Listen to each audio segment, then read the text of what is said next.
Welcome to the Season 7 review with Aveley FC in this amazing Road to Glory save, and I'm dreading this coming season. It's great to be in League One, but boy do we have no money to play with.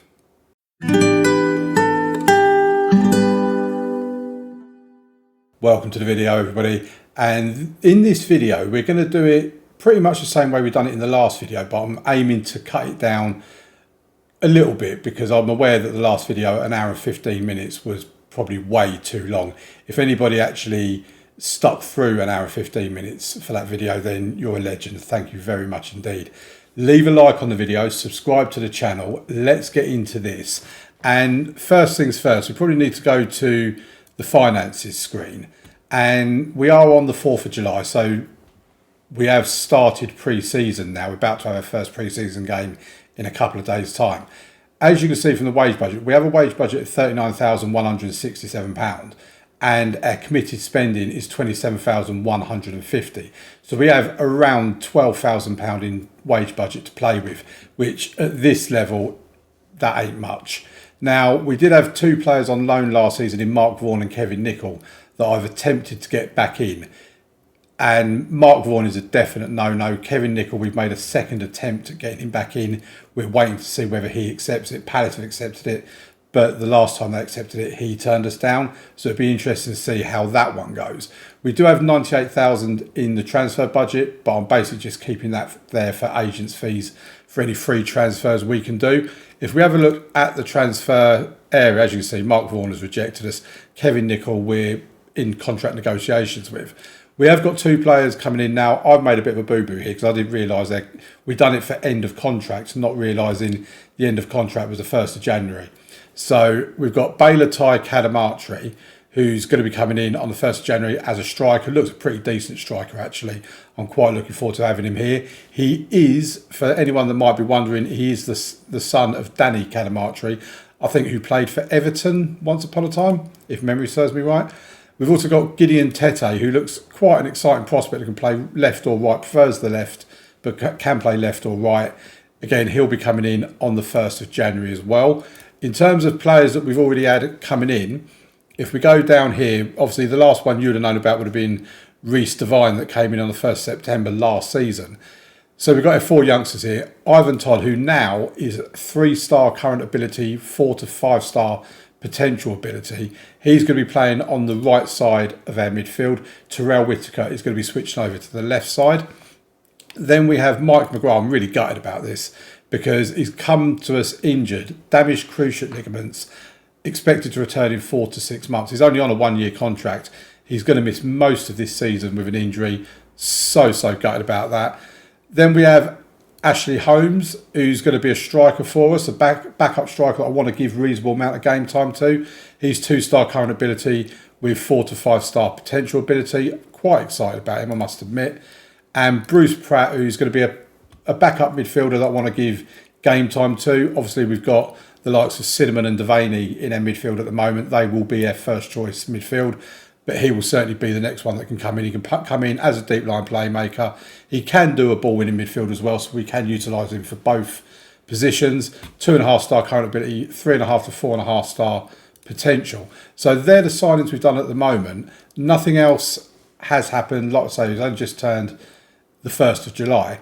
What I'll do is I'll bring you back in a moment, probably just before the start of the season, to let you know what we've brought in and everything else. If we look at our schedule, our actual fixtures, we start off the season against Bristol Rovers away from home. That's going to be a tough game. We've then got Swansea, who are also a League One team in the Carabao Cup, away from home. Then we play Stockport at home, Oxford away, and Wimbledon at home. If we go into the actual competition itself, look at the season preview, as things are at the moment, we're not finishing bottom. According to that, we're not finishing bottom. QPR are way below us. But we do have a pretty tough start with Oxford up there, Bristol Rovers up there. We've got Stockport around mid-table. We have got a pretty tough start to the season. But yeah, I'll see you in a little while. Our first game of the season is on the 4th of August, so it's a month from now. And I'll see you then. So I definitely thought this was something worth showing you. QPR in financial crisis. Now I've got to say, this is the first time I've seen anything about financial crisis in Football Manager 24. And administrators have been brought in to deal with the financial problems at QPR. All transfer funding has been withdrawn, and administrators have indicated that they will consider any reasonable transfer offers which are made for the club's players. Their net debt is £47.4 million. Their profit for this season is estimated to be £4.8 million. And on top of that, they've been docked 12 points for going into administration. This is the first time I've seen this in FM24. Let me know in the comments if you've seen this in the game so far. They did say that finance was more of a thing in FM24, but like I say, this is the first time I've seen it. So, yeah, absolutely shocked by that. And, yeah, I'll see you when we've got some players in and we're about to start playing games, unless anything else happens. Oh, by the way, I've also got my Continental Pro license. I'm looking quite a good manager now. Right, it's match day, so let's get on with the update to how things are going. And if we go to the tactics screen and have a look at what I consider to be our starting 11, with McNamara in goal, who's now our new captain, Devine left back, Ingram right back, Cook and Rye in the middle. He's our new vice captain, the new arrival. Cinnamon and Devaney staying as our midfield two.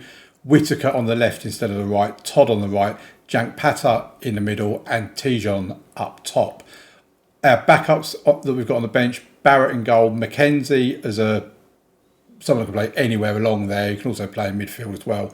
Super versatile. We're not a free transfer. We get to the actual transfer shortly.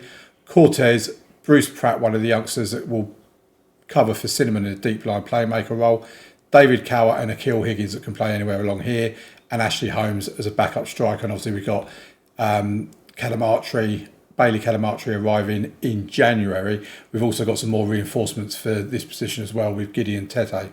We've also still got Francis Clark, Shepherd, Giamphi, Vaz, McCauley, Lawson, McGrath, who's out for another up to 5 months at the moment, and Claudio Azario that can also help support what we've got. I think we've got a pretty good squad here. I was going to say we've got a really good squad. We've not got a really good squad, but we've got a pretty good squad here. And bearing in mind, the aim this season is avoid relegation. No matter what, just avoid relegation and then kick on from next season. We're probably going to have to build our way through League One. We're not going to get automatic promotion this season. We're not going to get into the playoffs this season. This season's going to be a struggle. If we go to the actual competition as well and look at the season preview, we are now rock bottom. I mean, Port Vale are level with us. QPR have risen here. I don't know why when they got a 12-point deduction, but it is what it is. Bristol Rovers, who we'll be facing in the first game of the season, are expected to finish in the playoff places. If we have a look at some stats, and we want the team detailed... No, we don't. Okay, it won't show us at the moment. What I wanted to show you was the net spend, because our finances, the reason why we're starting this part of it now rather than at the end of the transfer window is because we're not going to be making any more signings. We've got about 2,500 left in the transfer budget. That might get us a player. I very much doubt if it is going to be somebody, it's not going to be anyone of much substance. We have got 82,000 left in the transfer budget, and according to Financial Fair Play, we're still £15,000 under what we can spend there. So Financial Fair Play has given us £15,000 to spend, but obviously our internal wage budget won't do that. In terms of budget adjustments, even if we bring it all the way down, it only goes up by another £1,000. So you can argue there's hardly any point in that really. Now, we have got $1 million or 1.1 million in the bank. If we get to the transfers we've made, basically we've been very restrained. If we go back to this part, we already know about the youngsters there, so we don't need to go on about them anymore. But we've brought in Iger Tijon on a free transfer. He's a striker, can play out here as well, likes to be a pressing forward. Looks pretty reasonable, pretty decent. He can use both feet. I'm quite happy with him, and he's been looking pretty decent in pre-season as well, with 6 goals in 6 appearances. One of those is a sub, also getting an assist, 7.65. Joe Rye, I'll be quite honest, I mean, he looks a bit of a meathead, doesn't he? He looks a bit of a thug. And, Joe, if you're watching this video by some weird coincidence, please don't take offence by that. But basically, he just said, I want to join your club and this is what I want to earn. And I just said, fine, I'm not going to argue with you, Joe. So he's coming in, he's our vice captain, starter centre-back, can use both feet. And he's also got a goal from a corner in pre-season as well. I think he's been a good addition. Then we've got Khalid Jankpata, who's coming in as a attacking midfielder centre. He can also play up top if we need him to. It would only be in an absolute emergency, but he can do it. He can use both feet. And he, again, has played pretty well. 1 goal and 1 assist in 4 appearances, one of those being from the bench, 7.43. He's basically replaced Claudio Azario, although Azario is still in the squad, of course. And then we've got Robbie McKenzie, who, as I just said, I mean, how versatile is he? I went into the scouting centre and basically I just wanted someone that can cover right back and left back. That's what I wanted. And I found him that can also cover centre back, can also cover midfield. I mean, he's 3 stars wherever you put him, basically. And I just thought, do you know what? Let's just get the guy in. He's got no real big weaknesses. He's consistent as well. He likes big matches. There's literally no downsides to him. If we go back to the squad, ready for next season, obviously Gyamfi, Vaz and Macaulay, they're in the squad to provide cover. They won't be getting much by way of opportunities. But if you look at, say, Gyamfi, for example, he's on 400 a week. Vaz is on 500 a week. Macaulay is on 300 a week.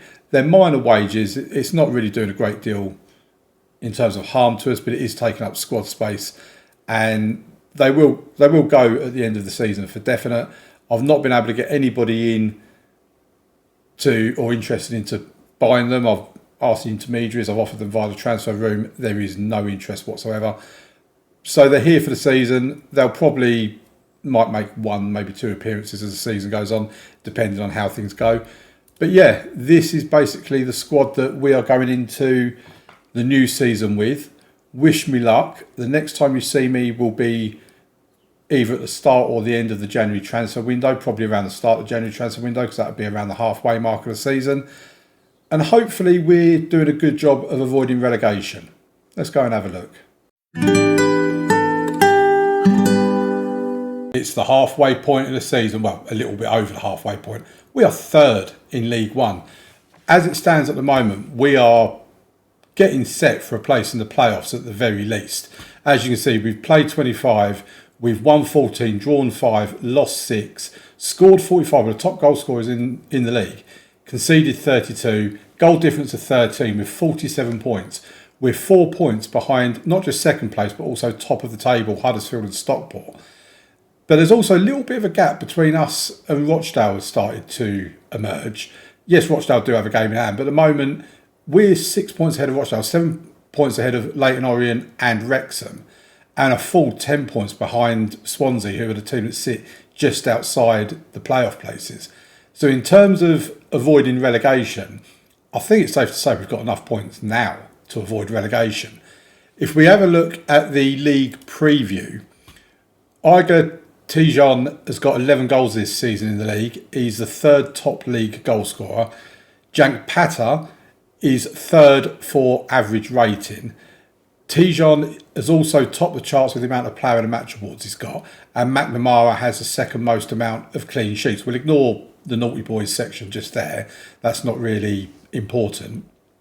However, if we actually have a look at the schedule, and we'll go through the cup competitions first. So we go through the, the Carabao Cup. Played just 1 game. We played against Swansea. Got beaten on penalties. Iger Tijon did score the only goal for us of the game. But yeah, out in the first round of that, not exactly great going. Bristol Street Motors Trophy, we pretty much done a full rotated team almost in this competition. See, McNamara would be a first choice, as Robbie Kenzie's played a lot of games, as has Freddie Cook, but Christopher Shepherd's sort of in and out. Edwino Vaz only plays in that competition really. Azario don't play that often. Bruce Pratt's had a few games. Lawson doesn't. Cower doesn't. Higgins rotationally. Ashley Holmes certainly doesn't. And then we get to the 3 substitutes that we used for that game. Azario getting on the score sheet to put it back level in this particular game that's highlighted there. But yeah, 3 games, 3 defeats. We lost on penalties to Leyton Orient. But yeah, we didn't really care about Bristol Street. You know me by now. I don't care about that as a trophy. In terms of the FA Cup, and this has been quite frustrating. First round, we get drawn against Halifax at home. Nice tie. Todd, Holmes and Devaney getting on the score sheet in that one. Then in the second round, we get tied against Bromley. So 2 National League teams in the first 2 rounds. Tijon with a couple of goals and you and Todd with another goal as well. And in the third round, we're drawn against Crewe and we play that third round tie in just over a week from now. But to get a third round tie away to Crewe, who fit about 10,000 people in their stadium, 10,000 people, that's a really disappointing third round tie. Now, Crewe are in League 2, I believe. Yeah, they're in the playoff places in League 2. So it's by no means a gimme, but hopefully we can win that, get through to the 4th round. Last season we got through to the 5th round, of course. And if we look at last season, we went out to Brighton eventually at our own ground. After a very similar kind of run, really, where we was getting quite favourable ties. And this year we've had 2 favourable ties so far. That, I would say, isn't an unfavourable tie. But yeah, I mean, if we go back to the start of this save, second round of the FA Cup in year 1, first round in year 2, first round in year 3, then we got through to the third round where we got knocked out to Walsall in year 4. Year 5 was when we had a big game away from home in front of 50,000 people at Everton. That really did wonders for us money-wise. And then the 5th round last season and the 3rd round so far this season. So that's the FA Cup. So that's all the cup competitions done. If we actually look at Sky Bet League 1, and this is where we started against Bristol Rovers with a 2-0 win. Then we lost against, bearing in mind we'd already lost against Swansea in the League Cup, the EFL Cup, in the match before this. So we then went on to lose against Stockport. We then went on to lose against Oxford United. And at this point I was starting to think, okay, the reality of being in League 1 starting to set in now. But then we went on a little run, 4 wins. And what I have discovered about this league, and I know it anyway from the bottoms up series with Colchester, is that if you can put a few wins together, it puts you in a great position. So we beat AFC Wimbledon 3-2, Tijon getting a couple, Declan Cinnamon on the score sheet. Torquay 1-0, Barnsley 3-1, Charlton 3-2. And again, Tijon getting in on the action, so was Jack Patter. Then we went and lost a couple of games, losing 2-1 to Wrexham and 2-1 to Exeter, both of them games at home as well. Then our next game was at home, and it was against Huddersfield. A great 5-0 win, our biggest win of the season so far. Tijon getting a hat-trick in that game. Azario also getting on the score sheet. Then we beat Portsmouth 3-2. Then we drew 1-1 with Blackpool. Then we lost to Swansea 3-0, again at home. Then we drew with Wigan 1-1. And again, this is a point where I'm thinking, oh, is this where our form's going to... Because I'm expecting it to happen at some point. Then we beat Lincoln 1-0. 2 draws then after that against QPR and Salford. Then we've got a run on 4 wins. Chesterfield, Rochdale, Cambridge and Port Vale. Jack Patter doing really well in that. 5 goals in them, 4 games in total, if you include the one he didn't score in. Then we drew against Leyton Orient, but then a win against Peterborough, a win against Cambridge. Again, Jack Patter, Tijon. These 2 players here, Jack Patter and Tijon, have really been our standout performers from an attacking sense this season. And then we've just recently lost 1-0 against Huddersfield. So you take all that into account when you look at the table. The most recent one where we were just like, if we'd won that game against Huddersfield, we'd be on 50 points. It's 1 point adrift of the automatic promotion places. Now, if we look at the team stats detail, the first one I want to go to is probably the obvious one, the salary per annum. We are paying 1.39 million per year to our players. That is well below Port Vale, who are the next tier above us. And if you take the 1.39 million we're paying and compare that to Swansea, who are paying 16.6 million in League 1, that seems unfair. I mean, when there's financial fair play regulations in effect where you can only spend so much on player wages, how are they spending 16.6 million? You know, it is absolutely crazy. We're pretty much on the tip of what we can spend on 1.39. And somehow we are managing to currently sit 3rd in the league. What I also want to show you as well on the stats side of things is when it comes to set pieces. So if we go to the attacking side of it and we are actually the top goal scorers in the league. Like I said, 45 goals from 25 games, 8 corner goals. What's POS? Oh, and we're in third in the league. If we then look at goals from corners, we're third when it comes to goals from corners, level with Rochdale. It's only because we played a game more, and obviously quite some way away from Leyton Orient. They're specialists in there. When it comes to goals from direct free kicks, nothing. We don't score directly from free kicks. When it comes to indirect free kicks, we're joint fourth with 2, but even second has only got 3. So not many goals seem to come from free kicks in League 2 is what I'm getting from that. If we then have a look at our staffing, I have put in some requests to get more staff, and to be fair, the board have given it to me. I asked for an extra coach because I wanted a goalkeeping coach because we were well below the average on goalkeeping coaches. So they've given us that, and we've got our new goalkeeping coach now. We also wanted a set piece coach because I, out of nowhere, realised we had no set piece coach. So we've got him in, and we're now above the average on that. We was allowed to recruit another scout, and we was allowed to recruit another physio as well. I did ask for a sports scientist, but they said no in regard to that. When we go to the club info screen, I'm looking at this at youth recruitment, and I'll get on to why we done this in a moment, but I applied to the board to improve the youth recruitment, and I'll put a screenshot on screen somewhere now saying where the board basically rejected my request for improved youth recruitment. That's on the basis that our finances are okay, but when you look at the projection for our finances, we're expected to be 725k in the red this year, 3.17 million next year, and 4.94 the year after that. Our projections are not looking good. Let's just say that. So based on the projection of the finances, they said, no, we're not prepared to give you any more.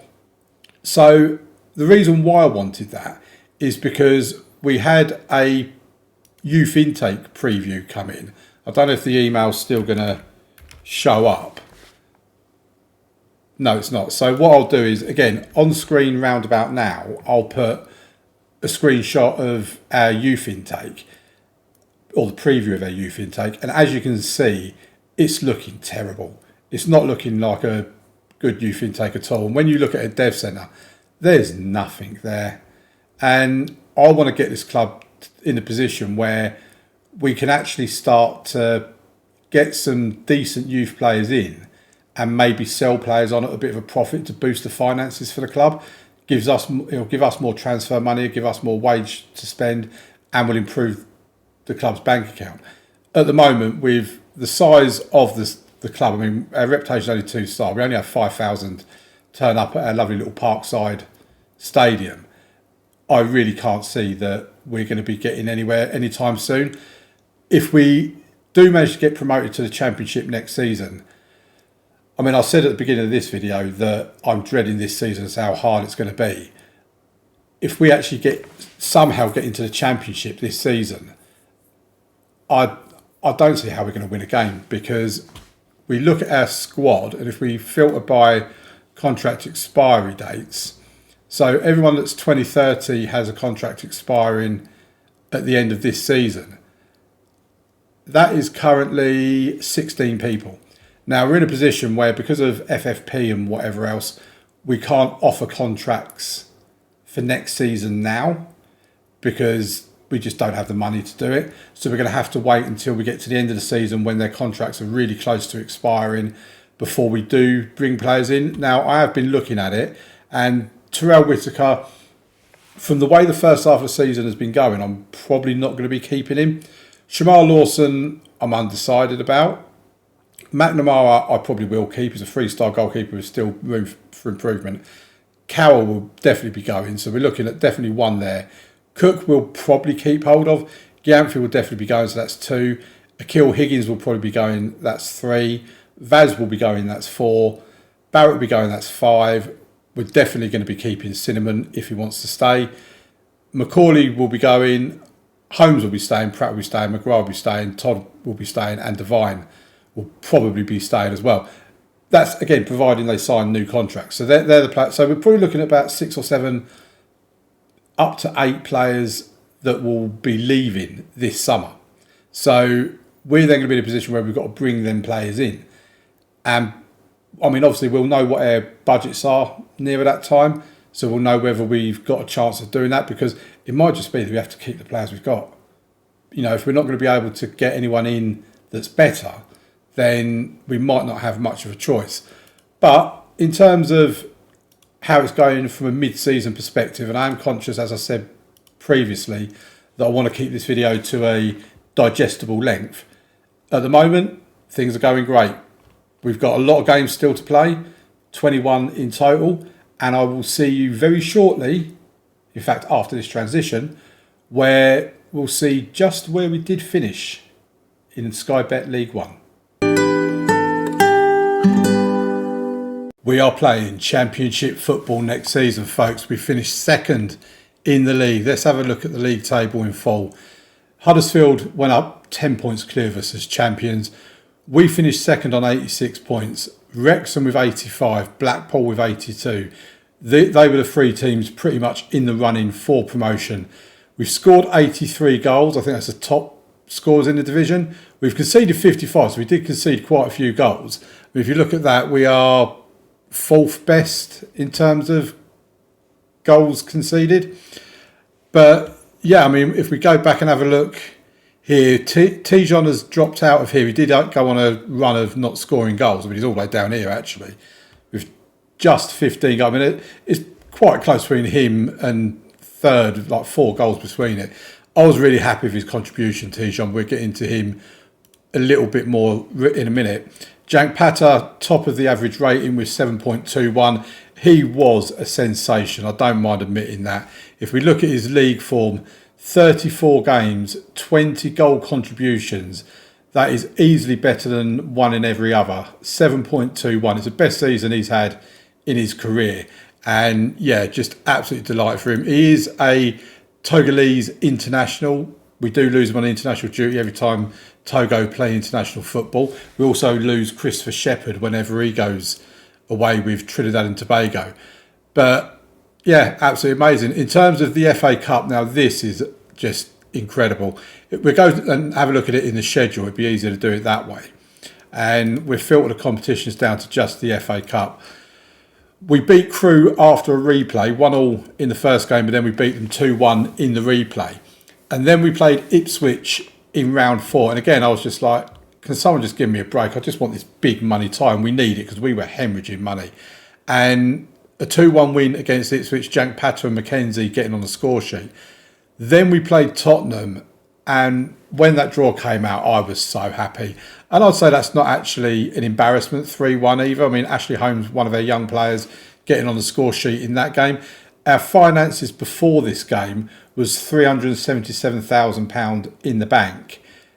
The finances after the game was like 1.5 million. I'll put a screenshot up on screen now of what our bank balance looked like afterwards. If we have a look at it now, we are down to 1 million. So we have lost like £500,000 since the end of February. So what, 3 months? So we are hemorrhaging money at the moment.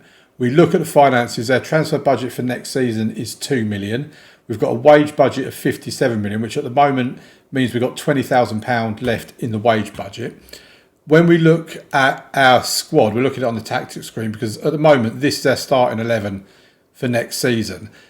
And these are the players we're also keeping around on the bench. And then these ones down here are all players that are going to be going, with the exception of Francis Clark. We've loaned him out because he wants to leave anyway. And who was it came in for a loan? Leamington come in for an offer to loan him. We accepted it. We are going to try and get rid of him in the summer. Potentially going to try and get rid of Cortez, who at the moment has a transfer value of around £100,000. Potentially 160, but probably around £100,000 if we can get anyone interested in him. And we also want to potentially get rid of Azario as well. I might just keep him as backup to Jank Pata. But what we have been doing is in a couple of games, we've been putting Tijon in there and Bailey Cadamartri in the middle. If you remember, Cadamartri and Gideon Tete were two players that came in January. And while Bailey Calamartri's had a pretty low-key time with us because he's not played too many games, Gideon Tete has actually been really good. And 18 appearances, 14 goal contributions at 7.14. He's absolutely tore it up. He really has. Bearing in mind, he's never played at this level before. And yeah, he's actually been a really great signing. So yeah, Barrett, Gyamfi, Vaz, Macaulay, Lawson, Higgins, Whittaker, all going. I will be looking at bringing in a couple of wide players to replace Higgins and Whittaker. I'm also going to bring in a backup goalkeeper. And what else did I have written down? And I want a first choice right back because I don't think Ingram is good enough. And even if we put Mackenzie up there, he doesn't really do the job anyway. If we move Christopher Shepherd there, he doesn't really do it. And I want him in the centre of defence with Joe Rye. Freddie Cook's going to drop down to the bench. But yeah, if we have a look at our actual squad, and we're filtering it first of all by top goal scorers. And no surprise that Tijon is top of the goal scoring list. We then have Jank Patton, no surprise, second. Gideon Tete, like I say, he's coming in January and he's third on our goal scoring list. I mean, he's just been incredible. Ewan Todd, bit of a naughty boy, to be honest. He gets quite a few yellow cards. He's had a couple of suspensions this season. He's had a red card as well, I think. But he's also got 10 goals and 9 assists, so that's 19 goal contributions. So for someone of his age that has still got plenty of potential to live up to, he could actually be a really good player for us. And yeah, if we look at his disciplinary, 10 yellow cards, 2 red cards. He's had a red card in the league and a red card in the FA Cup. And he's not even an aggressive player, but yeah, he probably needs to calm that down a little bit. Training-wise, as you can see there, our training range, our players train really well in general. If we look at the assist charts, no surprise there. Well, actually, probably is a surprise, actually, that Ewan Todd is top of the assist charts with 9 assists. He's level, to be fair, with Jack Patter and Reece Devine. Gideon Tete, like I say, only came in January and he's already got 6 assists, only a few behind those ones, with Tijon and Ingram and Whittaker just behind those. Whittaker's form, to be fair, probably does warrant staying on, but I just don't think he's good enough. And I have to admit, this man here, my hero, a legend of this channel already, 207 Aveley appearances, 11 goals. I really want to keep him. I can't because he's a waste of a squad place. I can't see him playing in the Championship for us unless we have an absolutely horrendous injury crisis. But yeah, I just want to keep him. If we have a look at the medical centre, because I don't think I showed you the medical centre, we've only really had 47 injuries have gone to that. Well, that feels like a lot more. Our injuries in the second half of the season haven't really been as bad as what they were in the first half of the season. But yeah, overall, I'd say injuries have been fairly kind to us. If we go back to the league and just have a look at our league positions this season, and where are we? Here we are. And as you see, at the beginning, it was very up and down. But once we kind of settled into the league, we got up to second here and we just kind of settled really into a nice little position. This part here, if we go to the schedule, you'll see where we've dropped here down to 7th. And when we look at the schedule for league games, you'll see what I mean by when I started to worry, really. So the last time that you guys were here was after the Huddersfield defeat. I think, yeah, it's 25th of December when we was here last. So we'd already played the Huddersfield game. After that, we went and beat Portsmouth 1-0. But then we lost 3-1 to Swansea. Then we lost 3-0 to Blackpool. Then we picked up a draw against Lincoln, a draw against Torquay. At this point, I'm thinking, OK, the wheels are starting to come off. We then picked up a win against Charlton, but then dropped points against Wrexham. Bear in mind, Wrexham were, I think they were second in the table at the time. But then we've just gone on this gorgeous little run in the league where we've picked up, 7 wins back-to-back there. That's just propelled us back up the table.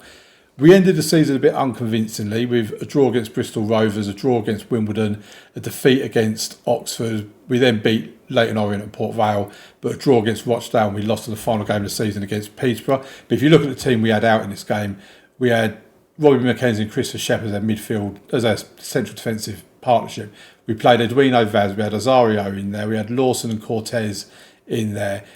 It was quite a rotated side where players like Vaz and Lawson, because I knew it was going to be their last game for us, I wanted to just give them a bit of a run out. And one thing I also want to say as well is Ashley Holmes. He's not had that much of a chance for us this season. 29 appearances, 3 goals, 3 assists. 24 of those appearances have been from the bench. But I do think he has a lot about him. And next season, he's certainly going to be fighting out with Bailey Cadamartra as to who's going to be the second choice striker. He has been the second choice for us. But this season, when we get to the actual end of season review, you'll see it for yourself. We've pretty much stuck with a rigid 11 wherever possible this season. I don't know if we're going to be able to do it in the Championship next year. We might have to rotate a bit more.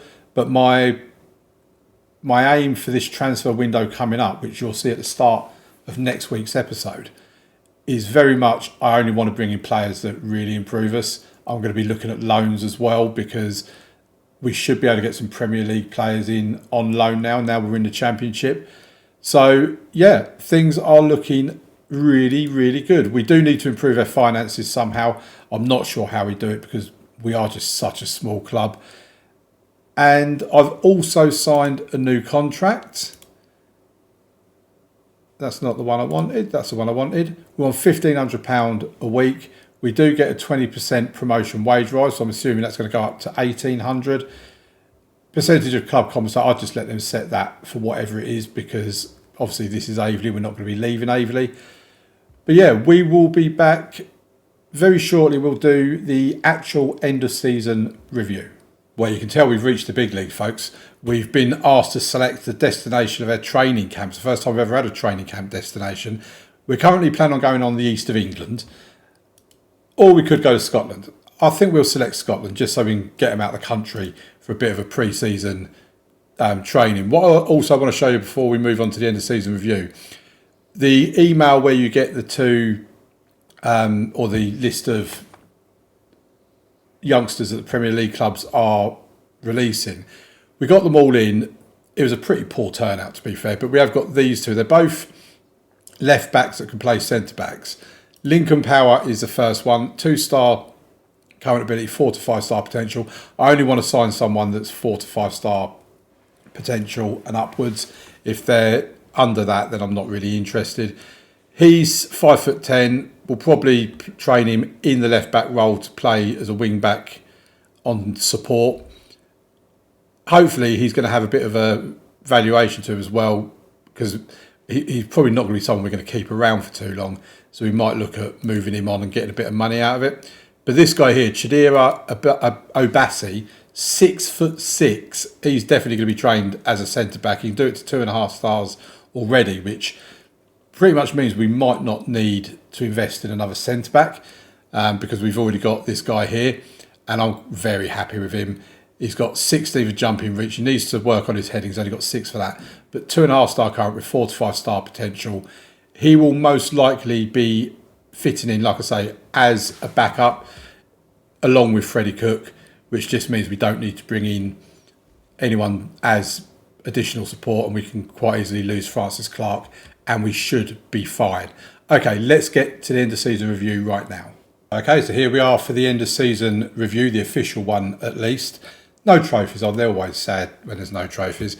So we're getting to the new arrivals first. Gideon Tete, they've given him an A+ on that.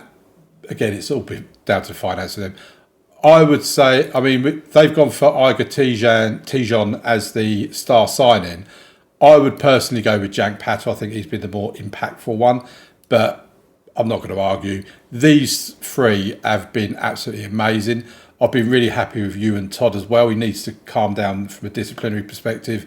There does need to be a more end product, but first season playing regular football, got to be happy with that.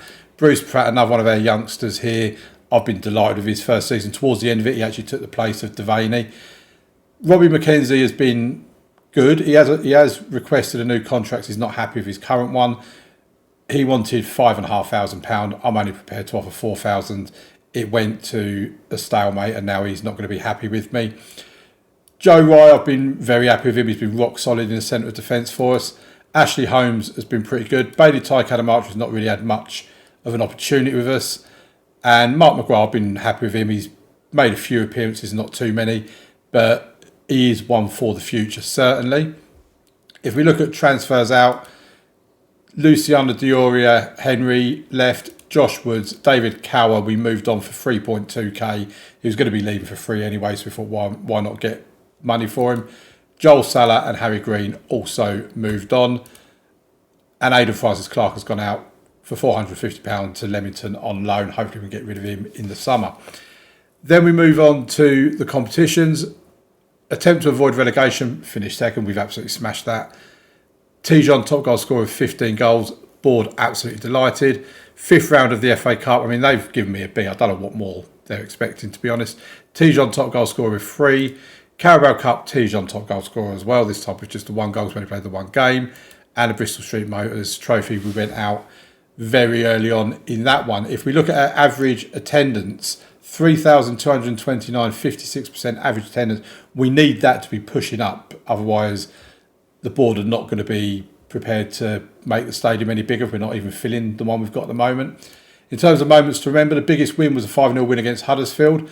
The match to remember was the 3-1 away win against Barnsley, and the goal of the season was from Gideon Tete, running from inside the Charlton half. The left winger skins an opponent before scoring a deftly executed finish from 22 metres. I don't go by metres, I go by yards. Looking at the finances, most things have gone up. The only thing that hasn't gone up is competition prize money. I don't know how that's not gone up, considering we've had that. Oh, I suppose it's prize money, but yeah, okay, I can give them that. Jack Patter, Tijon, Shepherd, Todd and McNamara have been our main shirt sales. We sold 939 shirts. 2-star reputation. We're a regional team. I mean, we're in the championship. When we look at a starting 11, let's see who I agree with. So McNamara, yep. Devine and Ingram, yep. Rye Cook, Devaney Simmons, all of that is fine. Tete, Jack Patter, Todd and Tijon, yeah. I mean, that pretty much is our first choice 11, to be quite fair. Then we move on to, I did win the manager of the month once. I suppose I only won it once, to be fair. But in terms of the player awards, Jack Patter has got the fans player of the season. Gideon Tete has got the young player of the season. I'm a bit disappointed he's got that. I mean, he's 24 years old. I don't know how they can really class him as a young player. But anyway, Iga Tijon with the sign of the season. Gideon Tete, goal of the season. Top goal scorer, Iga Tijon. Most assists, Reece Devine. Most player of the match awards, Iga Tijon. Highest average rating, Halid Jack Patter. And the most passes completed per 90 minutes, Bruce Pratt, averaging 50 per 90 minutes. Record breakers, Ewan Todd for the worst discipline. Well, we're not surprised by that. And Edwino Vaz for making 207 appearances for us. A remarkable season for Aveley. Started superbly and never let up. They are deservedly going up. That spell of football at the start of the season was the making of Aveley. It really set them up for success. That's from the Sporting Life and the Football League paper. Then, if you want to have a look at the manager timeline, I'll do what I always do and just go all the way back to the beginning and just slowly scroll through it. Like I say, if you want to have a look at it, then pause the video, have a look, fill your boots. I don't really pay much attention to that. And that basically does it for the end of season review for us. We've got the end of season squad break, players inducted into the Hall of Fame. So Josh McNamara was the pick of the players. The goalkeeper created 116 appearances of the team at an average rate of 6.91. Jacob Devaney, Reece Devine and Chris Shepherd were the other players selected to become part of Aveley's proud history. So if we look at our starting line, I mean, Devaney's been put in midfield. As a right back, how he's not in here ahead and why they still do the 4-3-3. But we've got McNamara, Devaney, Vaz, Berry, Cook, Giamfi, Kai, Benton, Green, Odlucy and Rush. If we just click on a couple of these, see how a few of our old friends are getting on. What's John Benson's retired. Wow. Okay. He's 29 and he never played for anybody else after he left us. That is retired as a player. Does that mean he's retired as a player at the age of 25? I mean, FM, surely this is not right. Surely you've got to be doing something about this. How can he not get a club? Anyway, Aveley icon, John Benton. That is shot. I am stunned by that. Nanakar, I'm assuming he's still going. 32 years old. He's been at Hive since he left us, actually. Been there for, 4 years now. 114 appearances, 6 goals. Fair play to Nana. He's doing pretty well there. We'll have a look at Siju Odelusi. I'd actually get his name right now. He's still playing. He's 32 years old. He spent a couple of seasons at Leamington, then went to Wealdstone. Not really scored to the volume he did for us. And then Matty Rush. He's retired at the age of 26. He never played for anyone else after he left us. I mean, again, Benton and Rush, they were awesome for us. I mean, John Benton, 61 goals in 116 games, and no one in the lower leagues wanted to take him on. I just don't understand it. And this is where I feel that Sports Interactive need to up their level with this game, because that just makes no sense. Oh, wow. Okay. Is there anybody else we want to take a look at while we're here? No. Oh, what's Charlie Hughes up to? Oh, he's a staff member now. He's at Lowestoft. Under 18s.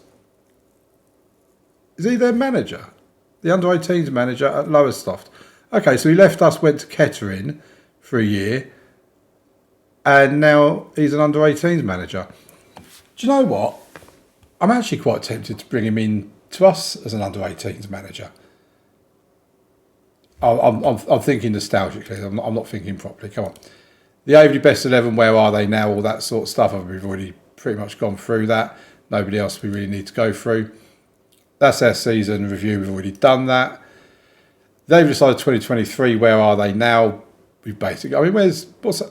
So Alex Hernandez turns out for Hanwell Town. I mean, that's pretty low down. But to be fair, 50 goals in 134 games. At least he's scoring some goals for them. 27 years old. Oh, Jason Ring, Jonathan Nzengo. I mean, this is a real trip down memory. Like Manny Ogarindi is at Billericay Town at the age of 30. Fair play to him. He's enjoying himself as well. There, the bonus has been paid out. We're going to receive 723,000, which means our overall balance is back up to 1.4 million now. And yeah, I think that's pretty much. And there you go. Liverpool just won the FA Cup against Chelsea. So yeah, there you go. That's the end of it, folks. Please leave a like on the video. Always helps out the channel massively. Subscribe to the channel if you're not already. Turn on notifications, all that sort of good stuff. And I'll see you next Sunday for the Season 8 review in the Championship.